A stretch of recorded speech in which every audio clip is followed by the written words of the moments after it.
Bonjour à tous et bienvenue dans Newsgamer numéro 99. Et si c'est la numéro 99, ça veut dire que c'est bientôt la 100. Et oui, la 100ème, ça fera 100 Newsgamer qu'on vous fait. Alors, nouvelle Newsgamer, on avait fait avant avec les wiki, etc.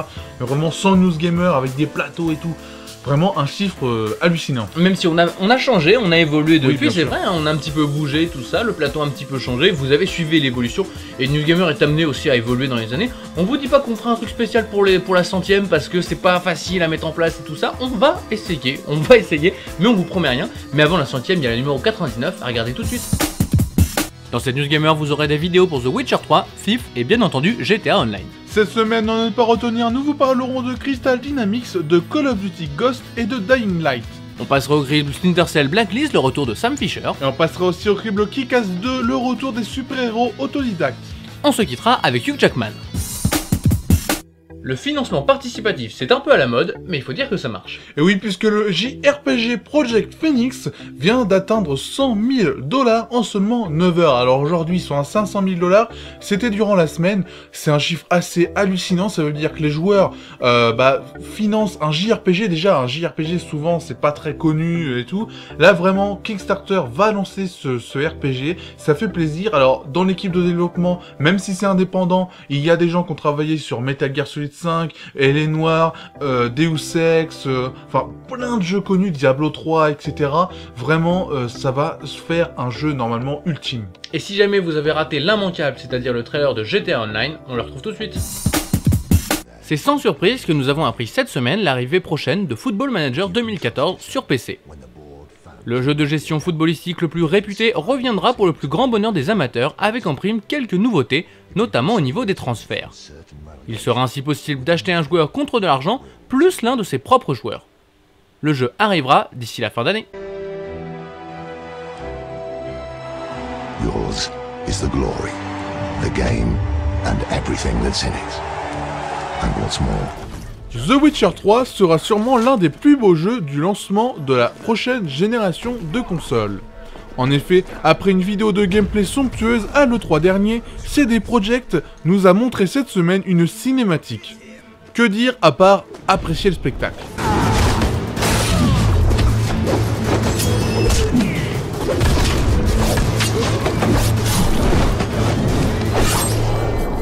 C'était la vidéo de la semaine qui a secoué tout le monde vidéoludique. Le mode online de GTA s'est donc dévoilé jeudi 15 août.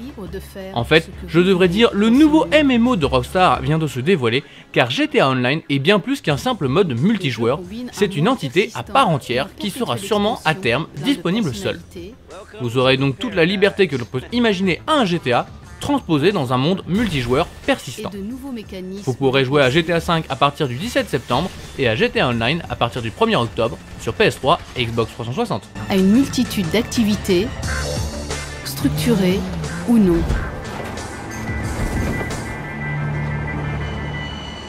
La Gamescom commence dans 3 jours et Thief se montre un peu plus à cette occasion.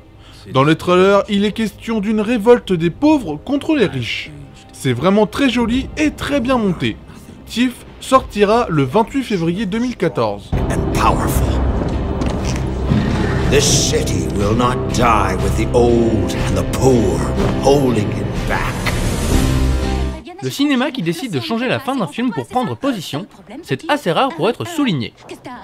Alors que Pixar travaille en ce moment sur la suite du film Nemo nommé Le Monde de Dory et centré sur le personnage de poisson amnésique Dory, le studio d'animation a été touché par un reportage sur la maltraitance des animaux dans les parcs aquatiques. Résultat des courses, Pixar change son script pour faire passer un message. Une belle initiative que nous pourrons voir à partir du 2 décembre 2015 au cinéma. Ah ouais? Oh non. Bon écoutez, si c'est une blague que vous me faites, elle n'est pas drôle du tout. Et je m'y connais en blague. Je suis poisson clown. Non, je sais, c'est pas drôle. WRC4 est annoncé cette semaine et il faut dire que c'était raté. Le trailer qui a été dévoilé cette semaine montre un petit peu de gameplay, un petit peu d'image de jeu, mais alors que les jeux aujourd'hui de voitures essayent de faire de plus en plus réalistes au niveau des voitures, eh bien on a l'impression que Milestone reste un petit peu en dessous. Ça sera du WRC 3.5 au lieu du 4, enfin voilà, on n'a pas une nette amélioration, en tout cas c'est ce qu'on voit dans le trailer. Et bien sûr cette semaine il y a eu Call of Duty Ghost, on était obligé de le mettre dans un ne pas retenir même si la musique du trailer est classe, on regarde ça tout de suite. Alors que la suite de Tomb Raider a été annoncée il y a peu de temps, on vient d'apprendre qu'il y aurait des licenciements chez Crystal Dynamics, le développeur du jeu. Pas de crainte pour les fans de Lara Croft, les licenciements interviennent sur un autre projet, mais c'est tout de même une mauvaise nouvelle et la preuve que l'industrie du jeu vidéo n'est pas encore complètement sortie de la crise.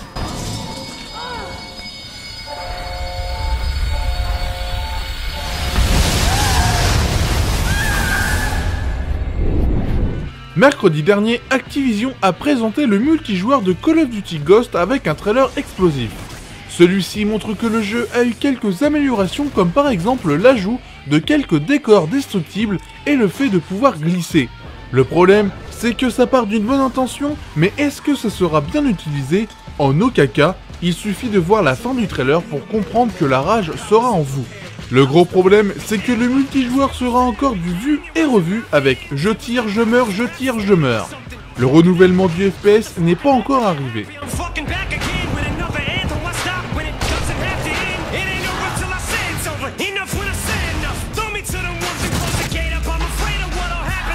Microsoft n'en finit plus de faire des annonces sur la Xbox One et chaque semaine, le géant américain revient un peu plus sur ses positions de l'E3. Après avoir officialisé que le Kinect n'était plus obligatoire, on a appris que la console ne sortira pas partout dans le monde à la même date. Les Belges, Suisses, Danois, Finlandais, Norvégiens, Suédois, Hollandais et Russes verront la console de Microsoft arriver plus tard pour des histoires de partenariat. À ce stade, la meilleure communication de Microsoft, ça sera encore le silence.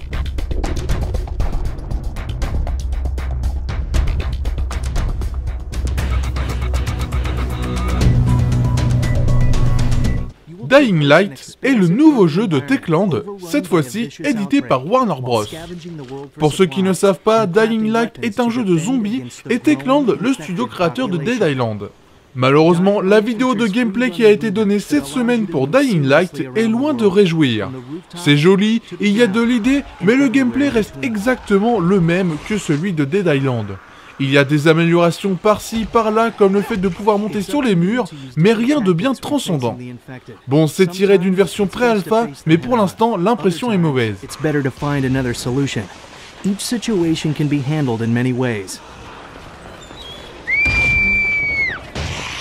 Jade, I need to check something out.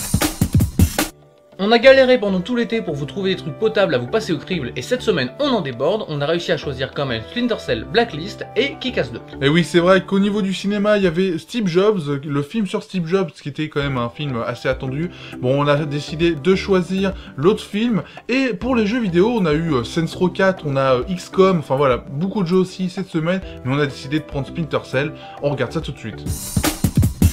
Sam Fisher revient sur nos consoles pour le plus grand plaisir des fans dans Splinter Cell Blacklist. Le problème de Splinter Cell Blacklist, c'est la technique graphique. En effet, dans les cinématiques, on voit très clairement que le moteur commence à dater et les animations sont parfois capricieuses. En jeu, c'est un peu mieux, mais rien de bien méchant, c'est au niveau de Ghost Recon Future Soldier, sorti début 2012. Dommage. Terreur pour garantir la liberté.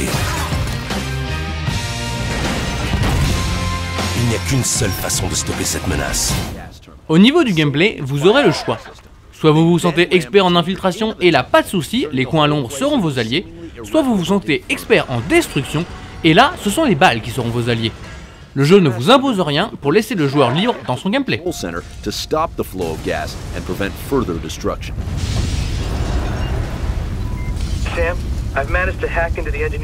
Le multijoueur est sûrement l'une des parties qui a été le plus travaillée dans le jeu, notamment le mode Spice vs Mers.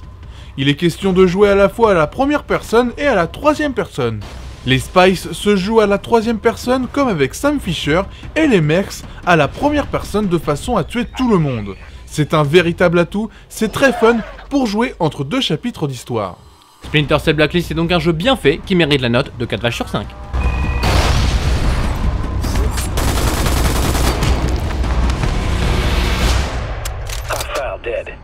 Quand les civils se sentent l'âme de super-héros, ça s'appelle Kick-Ass 2. Le casting de Kick-Ass 2 est plutôt bon. En effet, on retrouve les acteurs principaux du premier, Aaron Taylor Johnson, Chloé Grace Moretz et Christopher Mintz-Plasse, mais avec une petite touche humoristique, en plus, l'arrivée du très connu Jim Carrey. Ce dernier jouera le rôle d'un dingue prêt à tout péter. Le casting est donc à la hauteur du premier opus, un vrai plaisir. Cogne-moi. T'es une gamine de 15 ans. C'est quoi ces conneries? Tu fais ta pétasse, je te frappe comme une pétasse. Kick-Ass 2 met la barre plus haut que son prédécesseur en termes de mise en scène. Plus d'action, plus de rythme et toujours de l'humour. On arrive sur un vrai film de super-héros avec une portée sociale indéniable. On passe un très bon moment. Je sais pas de qui tu parles. Je connais aucun mortu. Encore un nouveau. Mais tête de nœud, bah, c'est moi, Dave. Dave? Pourquoi t'es habillé en Kick-Ass? Parce que je suis Kick-Ass. Après la vengeance de Kick-Ass dans le premier épisode, un grand nombre de vengeurs masqués autodidactes sont nés, avec en tête le colonel Stars et Strips. Kick-Ass et le colonel vont donc s'allier pour patrouiller dans les rues comme de vrais super-héros. Sauf que tout ne va pas se passer comme prévu puisque le grand méchant Motherfucker veut tous les anéantir. Au final, Kick-Ass 2 est très réussi, ce qui lui vaut la note de 5 vaches sur 5. Je ferai payer Kick-Ass pour ce qu'il a fait à mon père. Hé, Kick-Ass! Je recrute une armée du mal. Nous voici à la fin de cette News Gamer 99, et donc un petit peu plus près de la News Gamer 100, il faudra quand même attendre la semaine prochaine pour qu'elle arrive, mais l'heure pour nous de passer à la page publicitaire. Vous pouvez nous retrouver sur le site total-gamer.com avec plus de news, un forum, des bandes annonces, enfin plein de choses, venez. Vous pouvez aussi nous retrouver sur Facebook, Twitter, Dailymotion et YouTube. Et vous pouvez nous retrouver bien entendu sur jeuxvideostream.com, mais le rendez-vous a changé, attention sortez vos agendas, puisqu'on n'est plus le dimanche soir, mais on passe le mercredi. Et oui, le mercredi soir à partir de 20h30, venez, alors même si vous venez le dimanche, y a pas de souci, il y aura toujours des streamers, mais nous c'est le mercredi, on change, alors c'est jusqu'à la fin août, pour nous roder, pour voir si c'est possible ou pas. En tout cas, venez le mercredi. Et puis sinon, ensuite comme d'habitude avec ce qu'il fallait voir Hugh Jackman dans un rôle autre que Wolverine. Et oui, c'est dans Prisoners, alors on vous l'avait déjà montré un trailer, alors là, les images sont à peu près les mêmes, mais c'est monté différemment, mais c'est toujours un film qui s'annonce vraiment très classe.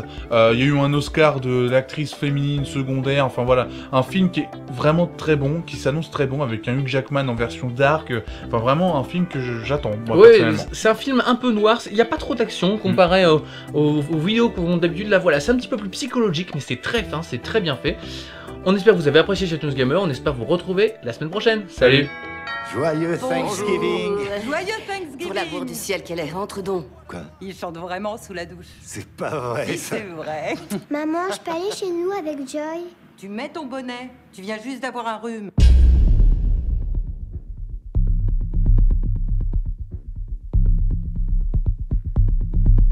Elles sont où vos sœurs? Je les trouve nulle part. Anna? Joy?